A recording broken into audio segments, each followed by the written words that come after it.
미국 빅테크 취업 성공한 개발자 이야기입니다. 가명 스미스로 부르겠습니다. 스미스는 메타 페이스북 취업 스토리를 리드코드에 공유했습니다. 이야기가 흥미롭고 유익합니다. 리드코드는 취업 면접에서 나올 수 있는 전형적인 프로그래밍 문제를 연습하는 플랫폼입니다. 면접 내용과 코딩 문제를 게시글로 올려 누구나 토론에 참여할 수 있습니다. 프로그래머들은 소프트웨어 면접에서의 경험을 공유하며 겪어야 했던 디테일한 인터뷰 과정을 설명하기도 합니다. 스미스 경험담은 영상 후반부에 요약 정리합니다. 성공한 개발자들은 왜 문제 해결에 집중하고 목표에 집착할까요? 그들은 대개 목적의식을 가지고 있어 끈기를 발휘합니다. 그들은 도전과 문제를 성장하고 배우는 기회로 봅니다. 문제 해결에 집중함으로써 변화하는 상황에 적응하고 복잡한 상황을 헤쳐나가는데 도움이 되는 새로운 기술을 개발합니다. 스미스 그는 강한 목적의식과 집념으로 꿈의 직장을 얻을 수 있었습니다. 소프트웨어 면접은 일반적으로 다음과 같은 패턴을 지닙니다. 1. 먼저 HR 담당자와의 본인 이력과 경험에 대해 깊은 대화를 나눕니다. 2. 이제 코딩 테스트입니다. 라이브로 진행되던지 아니면 코딩 과제를 받아 집에서 수행합니다. 3. 추가 코딩 테스트를 봅니다. 첫 번째 테스트 결과에 대한 검토 또는 추가 문제로 진행할 수 있습니다. 4. 시스템 설계 면접이 있을 수 있습니다. 5. 행동 면접, 후보자의 과거 행동, 성격, 그리고 소프트 스킬을 평가하기 위해 사용되는 면접 유형입니다. 목표는 후보자가 이전 경험을 바탕으로 특정 업무 관련 상황에서 어떻게 대응할지를 예측하는 것입니다. 팀워크, 의사소통 능력, 적응력과 같은 자질을 평가합니다. 스미스의 면접도 이러한 순서로 진행되었습니다. 스미스는 메타 페이스북 취직 이전에 아마존과 구글 같은 회사들로부터 거절을 당한 경험이 있습니다. 그는 경력을 통신 엔지니어로 시작했지만 이후 코딩으로 전환했습니다. 컴퓨터 공학 석사를 마친 후 텍사스 대학교 오스틴 캠퍼스와 텍사스 A&M 대학교에서 소프트웨어 개발자로 일했습니다. 2018년에 그는 창업에 도전하기로 결정하고 스타트업을 시작했습니다. 소프트웨어 개발에서 3년의 경력이 있었음에도 불구하고 스타트업은 일상생활 유지할 수 있을 만큼 충분한 수익을 창출하지 못했습니다. 스미스는 스타트업 운영 경험이 대부분의 소프트웨어 회사가 찾는 경력이 아니라는 것을 깨달았습니다. 참고로 코로나 팬데믹 또한 그의 결정에 영향을 미쳤습니다. 스미스는 리드 코드 문제 풀이를 천천히 시작했습니다. 2020년 1월부터 알고리즘 지식을 향상하고 이력서와 링크드인 프로필을 다시 작성하는 데 전념했습니다.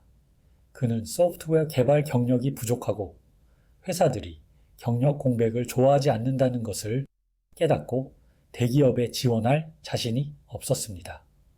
그러나 아마존 리크루터로부터 연락을 받고 2020년 3월에 온라인 평가 초대를 받았습니다. 비디오 컨퍼런스 면접을 통과한 후 아마존의 온라인 평가도 통과했습니다. 그러나 시스템 설계에서는 잘하지 못했고 코딩 문제에서는 중간 정도의 실력을 보여준 것 같았습니다. 다시 말해 코딩 문제는 잘하지도 못하지도 않았습니다. 일주일 후 거절 통보를 받았습니다. 리크루터로부터 면접에 대한 유용한 피드백을 받지 못했습니다. 스미스는 한 발 물러서서 자신의 실수를 되돌아보며 많은 성공 사례들이 양보다 질을 강조하고 모의 면접의 중요성을 강조하고 있음을 발견했습니다. 그는 리드코드의 각 문제를 깊이 들여다보고 토론 섹션을 통해 우아한 솔루션에서 배우려고 노력했습니다. 또한 프람프에서 모의 면접을 시작했습니다. 마이크로소프트에서 기회를 줬습니다. 온라인 평가를 통과했지만 해당 포지션이 연기되었고 리크루터는 그를 위한 다른 포지션 후속 조치를 취하지 않았습니다. 리크루터는 그의 취업 활동 관리를 잘 못했습니다. 프램프는 소프트웨어 엔지니어에게 1대1 모의 면접을 제공하는 온라인 서비스입니다. 참가자들은 실시간으로 코딩과 행동 면접 질문을 연습하도록 돕습니다. 6월에 스미스는 메타 페이스북의 전화 면접을 통과하고 7월 첫 주에 현장 면접을 예약했습니다. 그는 매일 모의 면접을 하려고 노력했고 이는 그가 자신감을 얻고 의사소통 능력을 향상하는 데 도움이 되었습니다. 구글 리크루터로부터 연락을 받았습니다.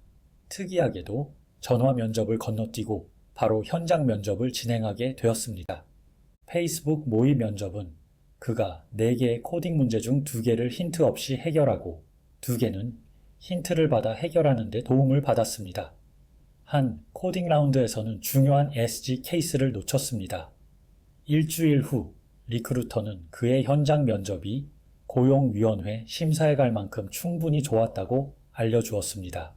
강한 전달력을 위해 결론 부분에서 스미스의 조언과 충고는 1인칭으로 전달합니다. 결론적으로 팡 회사에 들어가는 것은 쉬운 일이 아니라고 말씀드리고 싶습니다. 가장 중요한 것은 인내와 노력입니다. 15일에서 30일의 준비로 페인 면접을 성공적으로 통과할 수 있는 뛰어난 사람들이 있지만 그것이 모두에게 해당되는 것은 아닙니다. 매우 짧은 준비 기간으로 성공한 이야기를 읽고 낙담하지 마세요. 이들은 매우 뛰어난 지능을 가졌거나 과거에 경쟁적인 프로그래밍 경험을 쌓았거나 훌륭한 업무 경험이 있을 수 있습니다. 만약 저와 비슷하다면 긴 여정을 준비하고 인내하며 스스로를 꾸준함으로 계속 준비해 나가세요. 소프트웨어 개발은 어렵습니다. 소프트웨어 개발자 취업은 더욱 어렵습니다. 주니어 엔지니어는 코딩 스탠다드 익히기부터 데이터베이스 작동 방식, 팀원들과 협업으로 어려운 문제에 접근하는 방법을 알아야 합니다. 중급 엔지니어는 사용하는 언어의 고급 기능을 잘 알고 주니어 개발자를 지도하고 그들의 코드를 리뷰하고 사용하는 프레임워크에 대해 잘 이해해야 합니다. 시니어 개발자들은 시스템 아키텍처 수준의 깊은 지식이 필요합니다.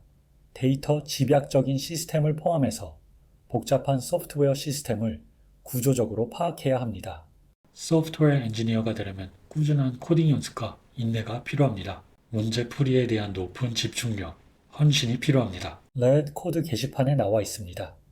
수년간 문제풀이 연습에 집중했다는 글이 상당히 많습니다. 성장 마인드셋으로 문제 해결에 집중함으로써 변화하는 상황에 적응하고 복잡한 상황을 헤쳐나가는데 필요한 목표 의식을 지녀야 합니다. 스미스는 메타, 페이스북 취업까지 6개월 이상 걸렸습니다. 업계, 뉴스와 트렌드, 다른 관점과 인사이트로 다시 찾아뵙겠습니다. 시청해주셔서 감사합니다.